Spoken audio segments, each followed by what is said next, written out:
I'd like to take a moment to thank the Blockchain Academy. The Blockchain Academy is an educational training firm offering blockchain training to the enterprise. The Blockchain Academy offers courses for both management and developers, offering delivery online and in live classrooms. The Blockchain Academy works with enterprise clients to create and deliver innovative training programs globally. They recently announced a new blockchain course targeted towards attorneys.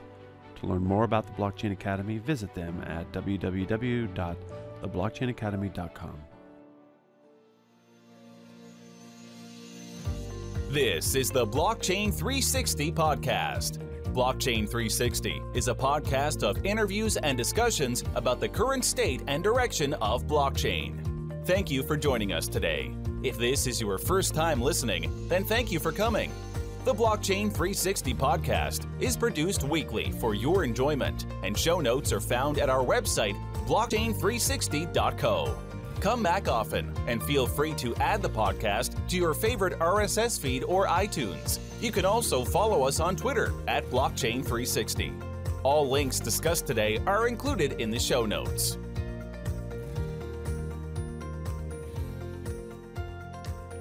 My name is Brian Nilsson, and I'm your host here on Blockchain 360, where we talk about everything blockchain. And my guest today is Juan Hernandez. And Juan is an entrepreneur, a technologist, polymath experienced in financial markets, exchanges, and blockchain technology.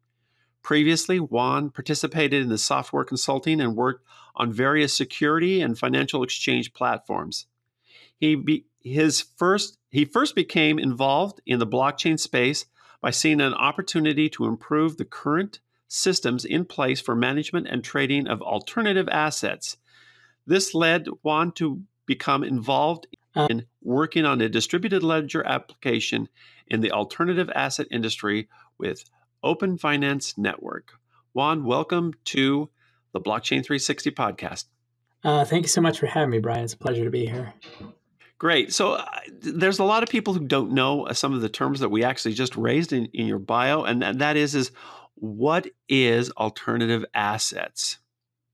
Yeah, so alternative assets are broadly defined. The simplest way to define them is as things outside of public equities, stocks, bonds, those types of public instruments. So think about things like private equity, real estate, hedge funds, venture capital funds. That's typically how people classify alternative assets.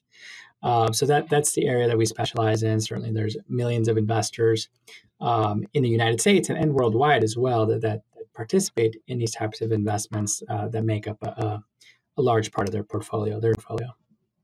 So generally, when people talk about this, you've mentioned a few of the items, say real estate, some of the things with regards to hedge funds and private equity, but it would include areas like master limited partnerships. Would it include BCDs, of business development companies? Would it include things like timber or farmland? Yeah?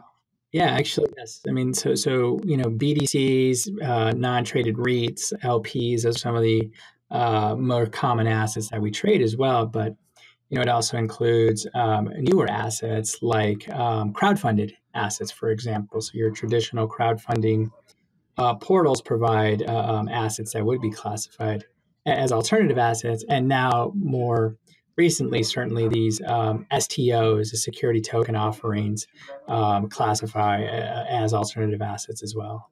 Okay. So how did you get involved in finance? And then we're going to follow up by how did you get involved in blockchain? Yeah. So let's start with the first part of this question. Yeah, certainly. In my background, I've done a lot of work in the fintech space, either building virtual financial exchanges, working as an algorithmic trader, or building other electronic communication networks. Financial markets, the intersect of financial markets and technology has always kind of been my sweet spot and my area of interest. And so in particular within alternative assets, I got involved in this in starting roughly mid-2014, a little bit after the Jobs Act had passed.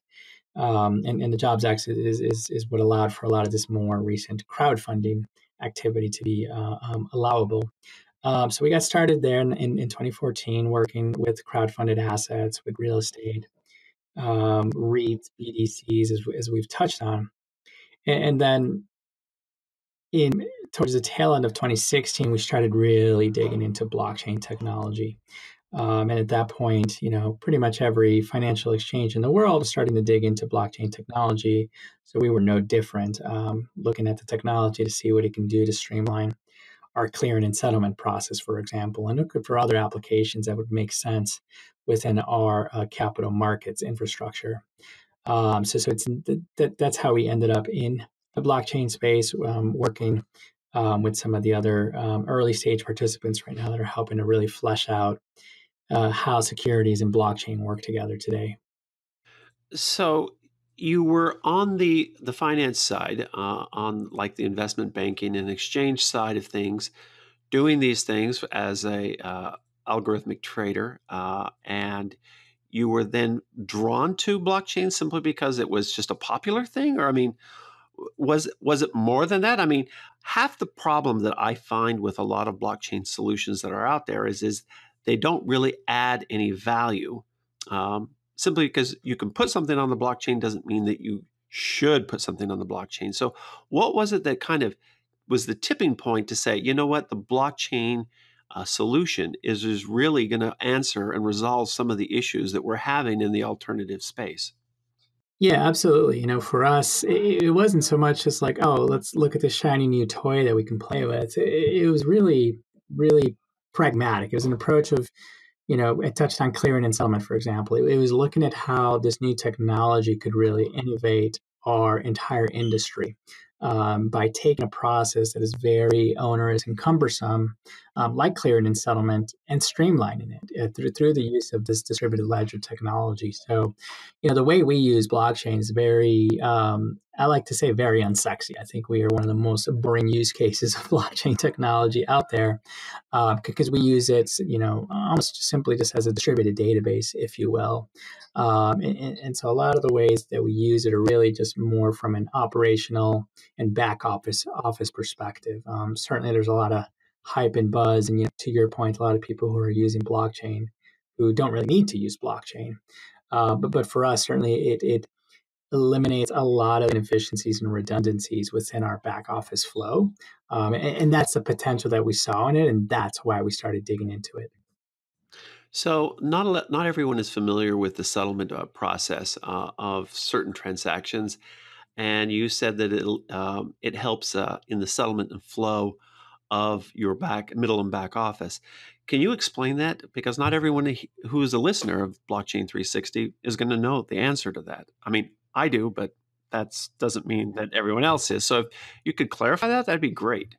Yep. Yeah. And so certainly there are, I'll walk through a simplified flow of a, what happens after you make a trade, right? Because certainly when two people get matched on some kind of trading system, what happens after that? How does the money get from the buyer to the seller, and how does the asset get from the seller to the buyer?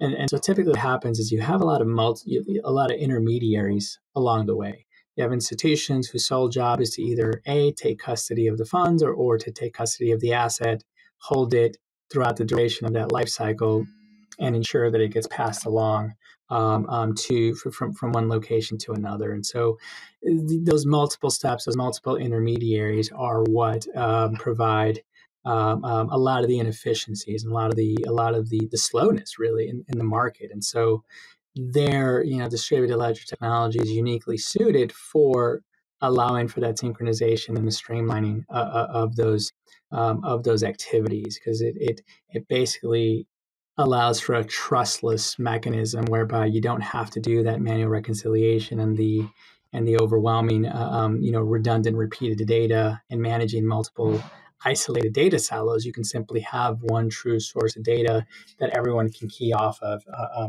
in that market. Sure. So while you gave us a very comprehensive answer there, can you give us a specific example of a transaction and how it is currently done, and how your solution, say at the OpenFinance network, would actually make it better? And what are compare and contrast what the benefits would be that are achieved through using DLT? Yep. Yeah. And so I'll use a bit of an extreme example. I'll use an example of an asset that actually requires paper still, because certainly in some of these alternative assets, the industry is very outdated still and requires the use of paper and other mechanisms to achieve a full clearing and settlement cycle. And so in scenarios with like non-traded REITs, there are, after the trade happens. Wait. You're using jargon again that I'm familiar with, but not everyone is. So a REIT is a real estate Investment trust. investment trust, REIT, right? Yep. So trading a non exchanged traded REIT requires a lot of paper. Yes. And that's because a lot of the intermediaries along the way, for example, the custodian that holds the funds for the asset, or an escrow agent, or the transfer agent that actually maintains the books and records, a lot of those intermediaries still require paper, which is a very extreme example here, but certainly that's within the scope of the alternative asset clearing and settlement lifecycle. And so in these scenarios, everyone's maintaining their own database, right? So the custodian has a database, the transfer agent has a database, and so as we perform trades, we then need to sync up everyone's databases with each other. So basically the manual reconciliation process. And because some of these providers don't have data-driven mechanisms, they require paper. And so distributed ledger technology effectively allows all of those different parties to be basically synchronized in real time, right? Where they don't have to rely on someone sending over a fax or a piece of paper to update their data set because everyone's calibrating off of the same data set. So that's an extreme example involving paper, but even a less extreme example where there's simply multiple data silos, right? Everyone maintains their own local database. All of those examples really, even in the public equities market, give rise to a lot of inefficiencies and a lot of redundancies and the need for constant reconciliation to ensure that everyone's databases are in sync with everyone else's database. And so really the challenge is there's no single master record, right? There's no golden source of truth per se. There's just people all synchronizing off each other. And it's that level of inefficiency that distributed ledger technology helps to facilitate to make that whole process faster, smoother, and less costly, really. All right. So how long does it currently take not using DLT as a solution? Yeah. So in public equities, you're looking at 2 to 3 days, right? T+3 or T+2 is the terminology there. In alternative assets, simply because there is no standardized clearing and settlement process, you're looking at weeks, right? T+weeks, which is just absurd, just because of the amount of manual overhead that's incurred. And so, really, for us, that was the big opportunity with distributed ledger technology. How do we effectively remove this large inefficiency within the market and create a solution that allows for a much more streamlined and smoother process? So if the current system is T+weeks, what is the solution that you're advocating?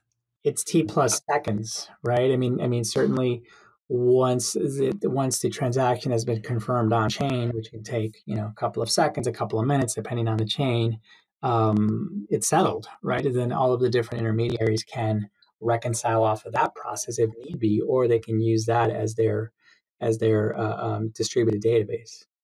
All right, so the speed is one aspect. What about the cost? What is the current cost to complete that transaction versus a blockchain solution?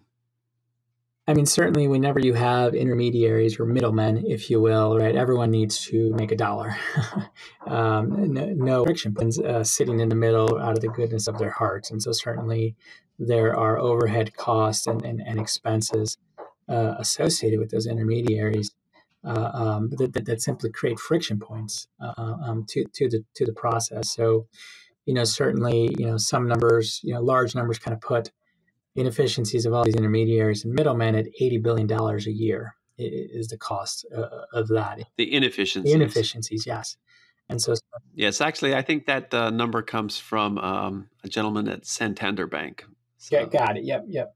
And so, certainly there is an impetus for the industry to really start looking to adopt this technology because there is a lot of inefficiencies that are, have serious costs and expenses to the industry that can be removed and streamlined along the way.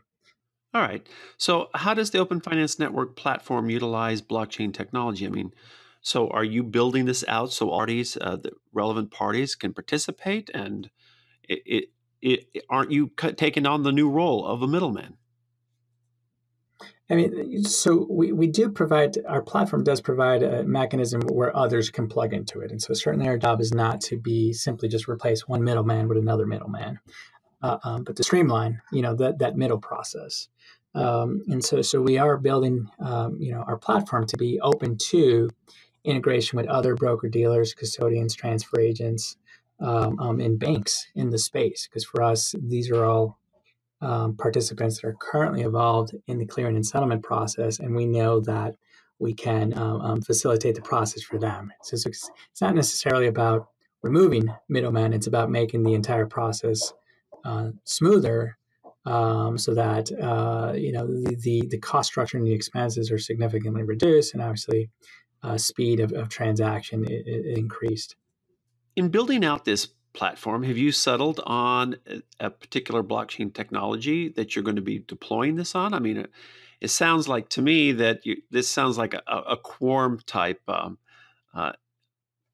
installation, or maybe a hyperledger, or have you actually given consideration to some of the more Gen 3 and Gen 4 type blockchain platforms? Yeah, certainly what we've deployed to date has been on the mainnet of the Ethereum network. Sure. We are also working on a Quorum integration, as well as other chains like Stellar, WAN chain, and a couple of other mechanisms that'll make sense. I think for us, it's really about getting into on the chains where we're seeing a lot of adoption of this type of process. And for us, adoption looks like in the form of security tokens, because security Right. tokens are really a prototype, really, of what we see the future of finance becoming. Certainly security tokens are issued on chain, but for us, we see a transition from assets that were even issued off chain to transition onto this blockchain mechanism to take advantage of all the benefits we've touched on. So, do you think that the tokenization of assets is really where the finance industry is heading? We do believe so. Yes, I mean certainly tokenization is a very sexy buzzword right now, which we readily use as well. But if you think about tokenization, a lot of it is digitization, right? And adoption of a Right. common uniform standard and mechanism by which interoperability can exist between these digital assets, so that there's not this data silo mechanism that locks up all of users or assets within one particular company's database.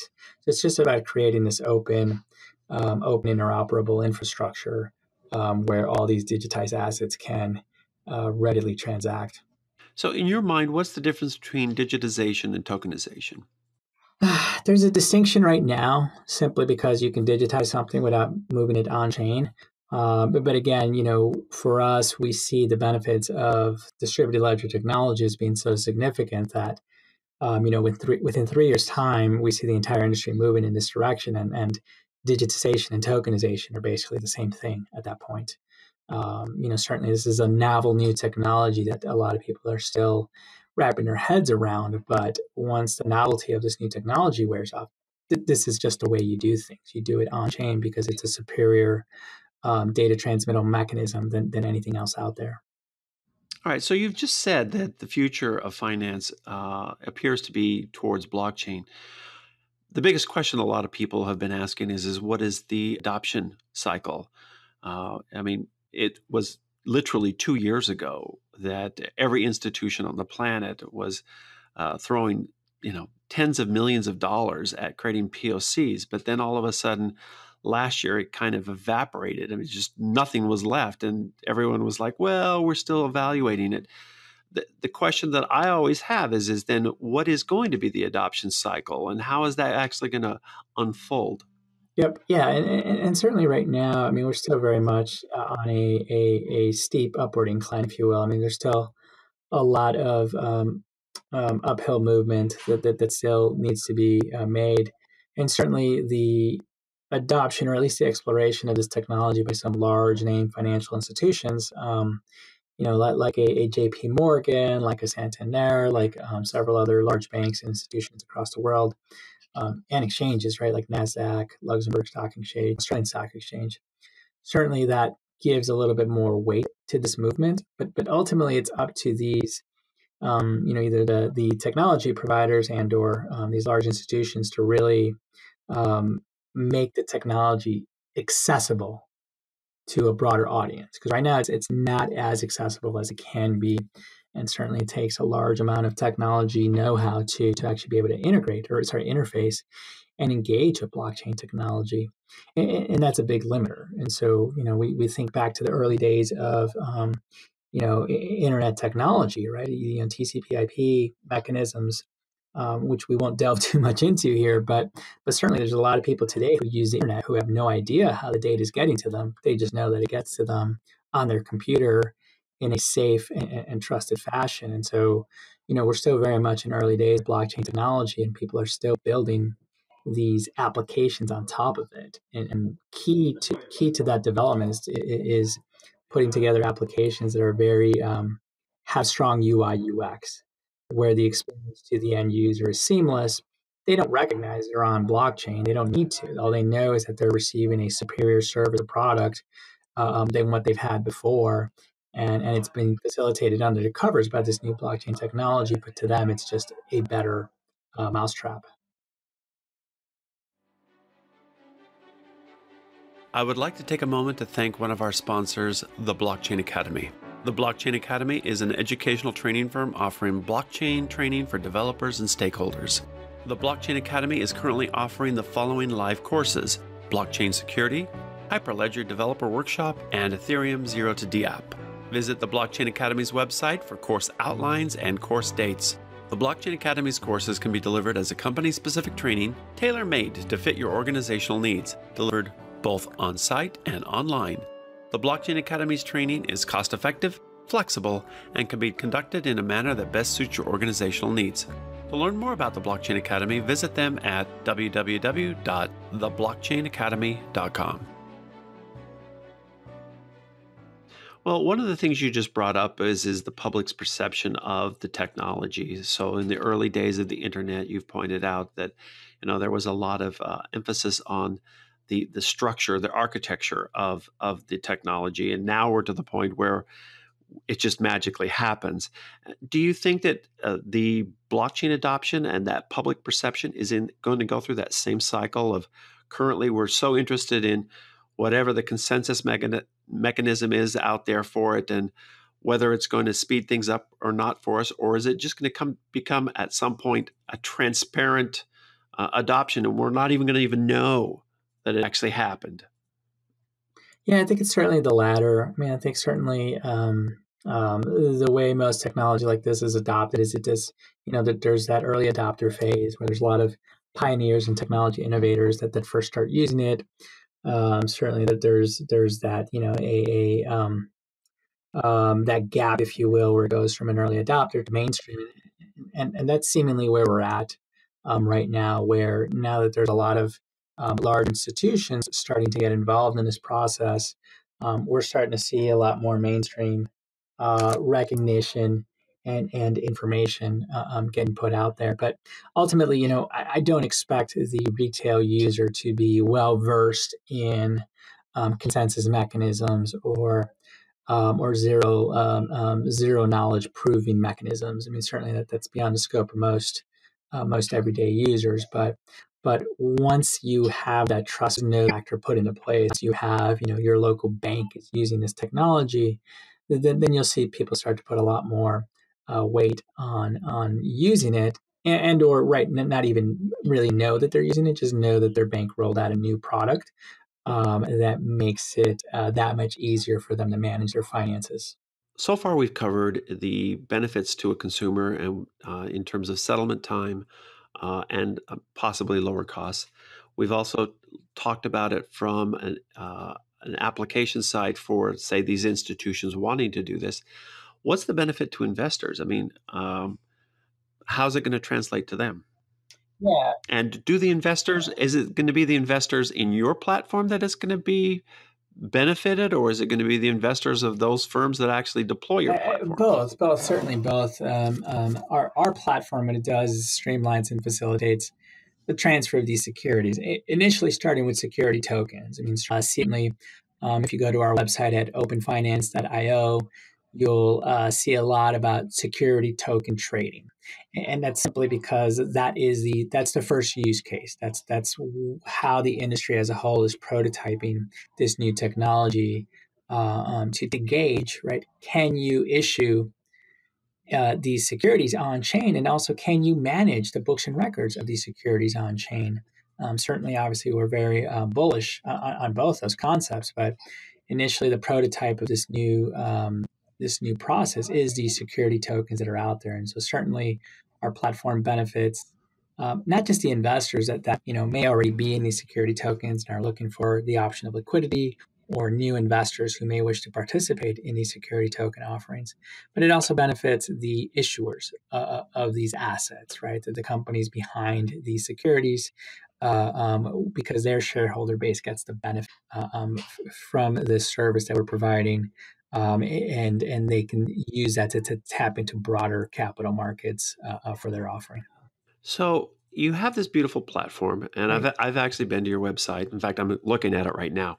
But one of the questions I kind of have is that as you're developing this and giving your historical and relevant experience with regards to these types of exchanges and using this type of technology, has there been like a single function that has surprised you that seems to be rising to the top that will be a catalyst for greater adoption of the technology or greater adoption of your platform? Yeah, certainly when we started this, our focus was a little, certainly a bit broader in scope, in the sense that we were attacking several aspects of the clearing and just from process. I think what surprised us, if anything, was a shift from the ICO market to the STO market, and how quickly that shift came. And just for brief background, ICOs are initial coin offerings. That certainly in 2017, so much activity around those, but they were all at the time deemed to be what was called utility tokens, meaning not securities and not governed by the Right. SEC and FINRA. Well, that was the hope of all those people. Right. They're hoping it's not going to be called a Yeah. security. And certainly there were many who said no, actually they are securities, but and certainly we were on of that opinion as well. But we didn't expect to have such clarity and direction from the SEC for a while. And so, while I know that in today's environment there's still question marks and grayness around STOs, even for us, the swiftness at which the U.S. regulators moved really surprised us by giving the industry clarity on how to treat these things. And certainly, the clarity was, these are securities, plain and simple, and there are existing rules around how you can trade these things. And so for us, that was obviously a boon, but we think also a boon for the industry, because anytime there's uncertainty and doubt, right, FUD, if you will, it's going to impede the growth of an industry. And so now that we have this very clear clarity around that these things are designated as securities, I think you're starting to see a lot more innovative offerings come to market that, quite frankly, just forced an evolution of the industry, and to the benefit of the investors. Now the investors have access to much better offerings that can be held responsible for their actions, and certainly I think the market activity is reflecting that clarity and the benefits of that. I think, Brian, correct me here if I'm wrong, but certainly I think I just read a report that said there's already been more activity year to date on the token offering side than there was last year. It's combined. In the amount, not in terms of the number of tokens that have been done, but the amount raised. I mean, so you actually have Telegram. Telegraph, who's actually come out with, I think they raised 1.7 billion. You have EOS, and just those two. I mean, EOS, I can't quite nail down how much they raised, whether it's 4 billion or 5 billion. It's a huge amount, and so you look at those two, and yes, it dwarfs the amount that was raised last year. But I think in terms of the actual number of new offerings, I think we're down probably about 40% from last year. But granted, last year was a peak year. Yeah, yeah. No, and certainly there was, question marks until a little bit of clarity was given, right? A lot of people were hesitant, waiting on the sidelines until some clarity was given. And so, we've seen a lot more participation, not just from retail, I guess, but also from institutional as more and more clarity is given. Then you'll really start to see an explosion in the space. But still very much early days, still very much, I think, a lot to come. And for us, that's very exciting. And certainly we feel that we're well positioned in the market for that growth. Okay, so I'm very intrigued by your platform itself. So it's had to solve a number of different problems, especially with regards to how to make it work. So the very first thing is of course, is a digital identity. And I think your website refers this as Correct. the investor passport. It's the ability for the individual to be fully identified to meet the regulatory market and environment, as well as the counterparties that will be a part of it. The next few items that you have is, of course, you have to have your registry for all of the assets that you're going to be putting on it. But then you also have had to solve this asset tokenization, meaning you're having to you used the word REITs earlier. And again, that's a real estate investment trust. And so how are you actually going about and saying to these various REITs, look, I need to tokenize your assets so that we can actually put it on our registry so that we can then turn around and have our investors or the individuals through their digital identities to actually buy these things, and then having that exchange security settlement process all built in. I mean, you've had a lot of moving parts here. Yeah, absolutely. And I won't say that we're trying to do it all on our own, right? I think there we work with our trusted partners who are out there working with those issuers, working with those real estate companies, off the funds, the venture capital funds, the private equity funds to bring their assets on chain. And so a lot of the partners that we work with, for example, Securitize, Harbor, Polymath, TokenSoft, Republic, Start Engine, to name a few, that's their whole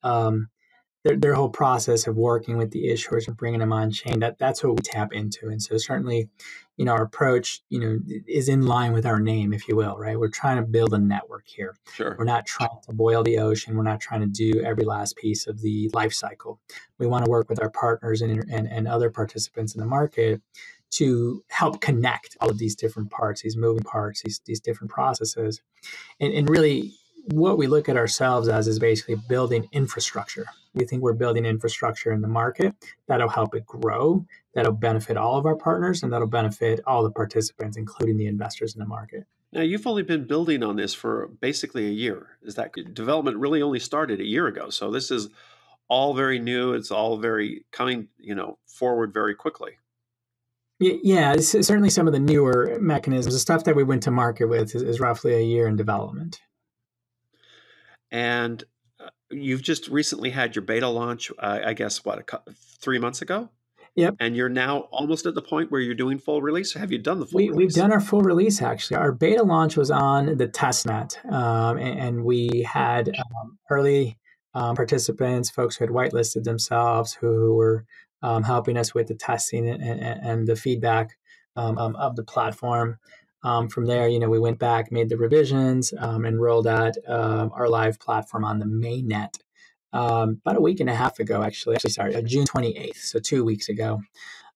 Congratulations. Yes, yeah, that was exciting, certainly for us. Having our platform out there, being the first U.S. regulated security token trading platform out there, with our ATS license, certainly, being well positioned for our partners to now start building on top of. And so for us now, the platform is out there. We're onboarding investors today, and we're working with our issuance platform partners to release the first couple of tokens that'll be out there. And so we're working to get the Spice VC token, Blockchain Capital, Science, and Protos would be the first couple of security tokens on the platform. And there's a lot of excitement over those tokens. There's a lot of excitement from the existing investor base, and certainly from other new investors who are excited to get into those investment offerings and participate in this market. So tell me a little bit about your team. I know that you have quite a number of people, a much larger team than a lot of the startups that I've actually interviewed. So who are the instrumental people that are a part of your team currently? Yeah, I mean, certainly all members of our team are instrumental. So, for I us, know that was kind of a bad question to ask. uh, Here, let me to ask you to say who's not essential. yeah, pick your favorite person. No, certainly for us, having that the right mix of talent and experience on the team, certainly for us is critical, right? Not just on the technology side, building out exchange technology, building out the blockchain integration pieces. But there's also a need for compliance, legal, Of course, um, absolutely. sales, right? Compliance is king, right, in this industry. And now, It's the only way you're going to survive, yeah, actually. absolutely, yeah, absolutely. Now that we're growing, continue to grow for us. We look to continue hiring experienced senior participants from the market, right? Folks who have seen the industry, evolve over the last 10, 20 years and can bring a lot of that perspective to the market to see how blockchain can continue to disrupt the industry. And so for us, certainly, the technology is the end product of the work of our core team. So, what's been the biggest obstacles that you've had encountered in terms of the development of this product? For us, we know that we're building the early infrastructure for others to build on. So, quite frankly, the biggest obstacle is just ensuring that all of our partners are also in sync and ready to launch as we are. And so, certainly that there's certain elements that are out of our control, and so we feel that we're positioning ourselves for the impending growth and explosion within the security token space. 2017 was certainly the year of the ICO. 2018 is shaping itself up to be the year of the STO. And we're just seeing more and more big names get into this market and start to take advantage of this mechanism, not only for issuing new securities, but also for managing existing securities through the act of tokenization. So, who are your main competitors? Certainly there are other participants in the market I who. would think every major exchange is a primary competitor. I mean, they don't want to be losing any of that business. Yeah, but you look at the asset class that we work in, the alternative asset class, that's what we specialize in. Certainly, a NASDAQ, for example, works with Google stock, Microsoft stock, those types of assets. That's not what we focus on. That's not. Right. Those are equity markets. Yep, Right. exactly. And so really, to a certain extent, it's historically been herding cats, really, to try to transact within this market class. It's a pretty greenfield space, today, right? Certainly now we're seeing a lot of new competitors step forward that are trying to do something similar to what we're doing. But certainly, we turn to the years of experience that our team has, our fully regulated, licensed stack, and all the different mechanisms that we have in place via our integrations and our partnerships. And we don't see that from some of our competitors. And so for us, certainly we think this is obviously a huge market and a huge opportunity, and we plan to really carve out a lot of the market for ourselves. How big is the alternative asset market? And or rather, how big do you think the tokenization market that you're targeting, how big is that?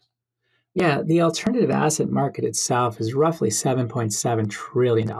And that encompasses Is that just seen US based or is that globally? that's US. That's US. Globally, I'll have to go back and look at those numbers, but that's primarily US. And there are stats that I've seen that are not related to that original report that was pulled from Preqin's 2017 State of the Alternative Asset report. Right. But I've seen some numbers throw out, certainly tokenization can yield a $10 trillion market. And, not quite sure where they're pulling that number from. But, the way I interpret that a little bit is essentially the entire alternative asset class can be tokenized. And so the act of tokenization will encompass the entire asset class and grow it. and certainly that's my belief that it will grow and continue to expand this market, but by creating innovative new instruments, by creating new opportunities for other participants to start playing in. So one of the examples you've provided a couple of times is REITs, and we've discussed some of the other aspects of what are other alternative assets.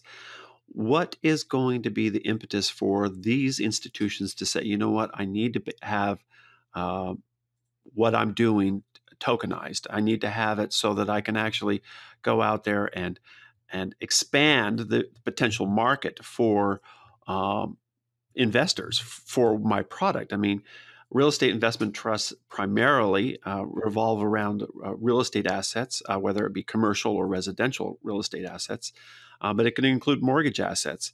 So the question is, do you think that, are you having any difficulty reaching out to these institutions and saying like, okay, here's the benefit of why you need to do this, and are they stepping up and saying, okay, I need to have my assets securitized so that I have the ability to actually at least appeal to a larger investor pool? Yeah, so certainly we've not had a problem with the pipeline. Our pipeline is several $billion of AUM, if you will, that we're seeing Sure. coming up. That's assets under management. Correct. Yes. Now, You use a lot of yeah, acronyms. You have to be careful not to use I've got them. an alphabet soup in here. No, certainly I will say the composition of that pipeline is largely independents, though. And I say independents as in, smaller shops, not national firms, if you will, right? So Right. the Fidelities, the Schwabs, the Edward Jones, I think it's going to be some time before those large participants really start getting comfortable with this. But in the interim, there's a lot of independent shops, a lot of independent firms, smaller firms that um, Do a lot of business. yeah, and they see this as a competitive edge, right? How do you compete against the big boys? You're agile. You leverage new technology and innovation to really get a step up on the competition. And so initially, certainly, if you think about tokenization, the cost benefits, the expense reduction alone, is just going to drive enough adoption there. And then if you look at, for the issuance side, certainly that ability to tap this broad new source of capital in the form of crypto investors to participate in your offering, certainly that's going to be very attractive, right? Certainly, instead of paying someone a finder's fee to go find funds for your new offering, you can do it on chain and access a worldwide network of investors that are hungry for this type of product. So you'll certainly see these smaller, independent, more nimble firms start to adopt it first, but then as they prove it out, the bigger industry players will then adopt it next. So how have you been funding this? Are you going through a token strategy offering? I wasn't able to discern whether there was one. And what's your exit strategy? Are you desiring to be long-term acquired by a much larger player? And I mean, so what's the deal on that? Yep. So we've done private pre-sales. We have worked largely with institutional and strategic investors in the industry to get the prototype up and running, to get the launch of the platform going. Now we'll soon have an update. We are doing a public sale mechanism. We'll soon have an update for that. You can go to openfinance.io for the latest details there. But we are working with one of our partners on the public sale mechanism. Obviously, working with our lawyers on ensuring that everything is very much compliant and in line with how these security token offerings should be done. But certainly, our intent is to have a broader community of investors in our offering, not just accredited investors, but also non-accredited investors. And so that's everyday folks like you and me, we feel should be able to participate in our offering. So we're working on that and getting that out to market. And how much are you trying to raise then total? So our target raise is 50 million.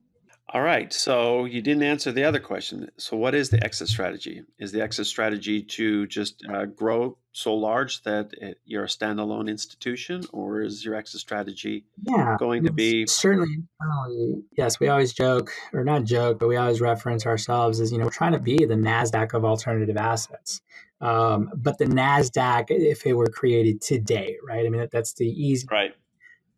point of reference, a NASDAQ or an ICE or something to that extent. But what if those were started today, right, from scratch? What if you didn't have to, conform to these older mechanisms and these constructs that, this old architecture that was not intentional, right? The way public markets work today was not an intentional design. It was just something that slowly evolved slash It's a contorted. Frankenstein Yeah, of it's a technology. Frankenstein. Yeah, that's come to be over the last several decades. And so what if you could create a new financial exchange from scratch? What does that look like? What are the mechanisms there? What has to be the same? What has to be different? That's how we approach the market, and that's how we look at every solution that we roll out, to ensure that we're not just doing things because that's how they've always been done. We're actually looking to leverage this new technology in an innovative way, that'll provide us with a competitive edge. So that's our strategy. We don't have a specific exit per se. It's certainly always tough to plan for an exit. It's a moving target, right?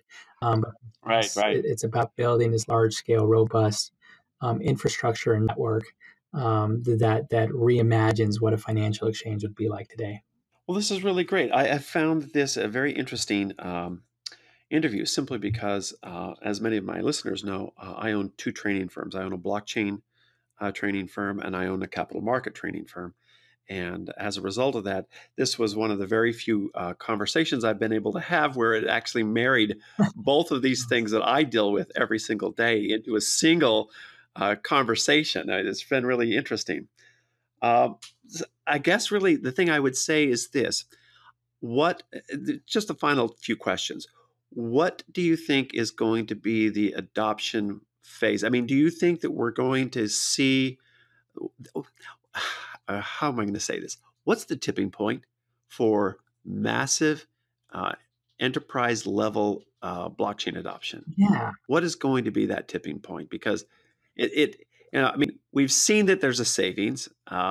We know that there's, I think it was Accenture that came up with a very similar number to the Santander savings, about $80 billion annually for the financial sector alone.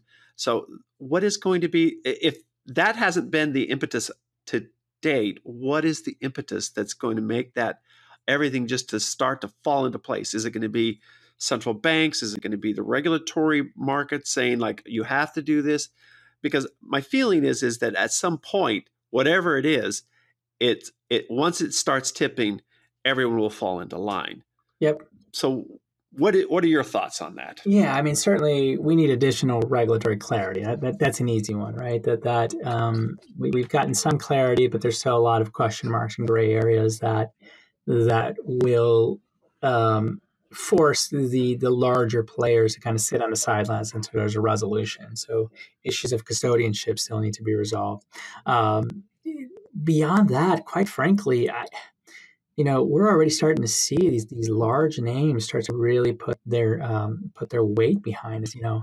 For me, I see within 3 years' time, we'll be there. We'll be on sort of that other side of the chasm of the adoption chasm, in terms of having this be the default way you do things, right? Whereas today it's very much novelty. It's just going to come down to the larger players actually applying the technology first in very baby strokes, very small methods, but ultimately just building comfort, not just for themselves, but within the public audience that's still very wary of this type of technology, right? Because you hear all these horror stories still, or hacks on a weekly basis. But I don't know that there's going to be the only thing I could think of that's going to be a tipping point, something that people will point back to and say that was it. The day that happened, that's the day that everything kind of started going that way. The only thing I could think of that would provide that sort of point is regulation. It's just clarity, and certainly there's been no formal new regulation rolled out. There's just been a lot of the SEC kind of reminding everyone that there's existing regulation for this stuff. But that's really the only thing I can think of that could be deemed like a point in history where something occurred that would significantly accelerate this. I think we're just already starting to see a lot of these folks start to from the big JP Morgans of the world, running pilots with it, even while they're saying they don't support it.